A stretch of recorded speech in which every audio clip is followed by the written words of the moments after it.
Premier League's got some games to make up in midweek, so perfect excuse for a predictor with Craig. Craig, taking a look at these, Watford against Fulham. We know that Fulham are pretty much cut adrift. Do you think that Watford will beat them at home? I do. I mean, Watford were pretty strong at Old Trafford at the weekend, although they lost. Created a lot of chances. They've had a strong season.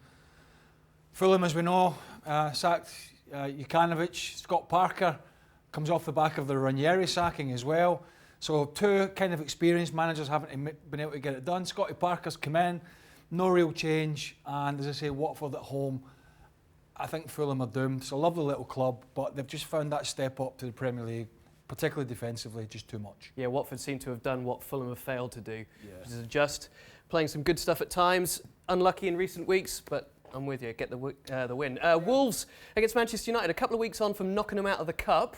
Yeah. But they've got the Cup semi-final at Wembley to come at the weekend. Yeah, it's difficult to know how Nuno Espirito Santo, and that's difficult for me to say because I never get it in the right order.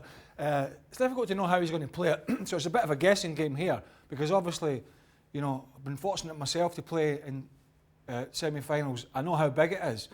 And, you know, not even if he plays a strong team, in your head psychologically, you're thinking ahead. Don't get injured, I don't want to miss that game. However, there's work to be done. You're right, they were the better side in the FA Cup. Man United weren't great at the weekend. And even if I think if he makes a couple of changes, they've got a good squad. I'm going to say a draw. I'm going to go draw in this one because I think they're a very well-organised team, particularly at home. Yeah, I do feel, though, that because of the distraction, I shouldn't call it a distraction, it's a massive game, of course, for Wolves. You think he's going to make changes? I think he will, and I just think the mindset, as you mentioned, is just going to be a little bit off. Chelsea against Brighton, now this is a really interesting one to predict. I'm going to give Chelsea the edge just because they're at home. I love what Chris Hughton's done at Brighton. He's done an absolutely fantastic job there. They're unconvincing. I mean, they got lucky at the weekend against Cardiff. You better believe it. You know, they got a goal, one of the worst offside decisions for a goal that went their way. They had two penalties clear cut that they got away with. His team are not playing well.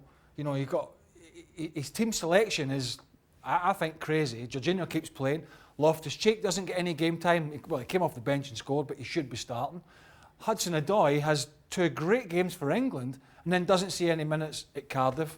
But all that aside, they've probably, and Eden Hazard didn't play at the weekend, he was on the bench. I think they've just got enough to beat Brighton at home. That's kind of pretty bad, isn't it? Kind of think where they are at the moment. Yeah. Totally unconvincing. Pretty damning.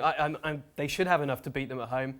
I'm actually in the camp which says Brighton can be difficult. Yeah. Very difficult at times, and I just think that they might get a draw. Manchester City, Cardiff. Cardiff, who were so unlucky, as you mentioned. Look, it's huge for them, the decisions that went against them at home to Chelsea, because relegation is hundreds of millions of pounds, dollars, whatever. And to come off the back of that and how deflating that is, then have to get on a flight or a bus and go and play Man City away, it doesn't get much more difficult than that. And obviously they're now sitting second in the league, a chance to leapfrog Liverpool again. And I just think, unless they can get everybody behind the ball and camp in their own penalty area for 90 plus minutes and defend and get lucky, I can't see anything else other than a comfortable win. I think there might be some slip-ups for City between now and the end of the season, potentially, and the run-in with Liverpool, but I don't think it'll be Cardiff. It's a case of when the nerves are going to strike for City with a very crowded fixture list, but... Yeah, well, does Sergio Aguero ever look nervous to you? Not really. A massive game for Tottenham Hotspur, now at the new stadium, nearly a year late, but a great opportunity for them against Crystal Palace at home. Crystal Palace knocked them out of the Cup, of course. That's right, and there's another argument to be had that should they be allowed to go to the new stadium before the start of next season, you know. But anyway, I'll leave that to other people to argue about. It's a great looking stadium, isn't it? It's fantastic what they've done there.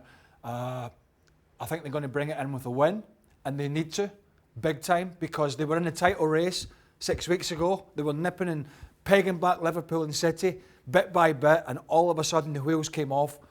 All right, still in the Champions League, but the wheels have come off, and they're now in a pack, an absolute bun fight to stay in the top four.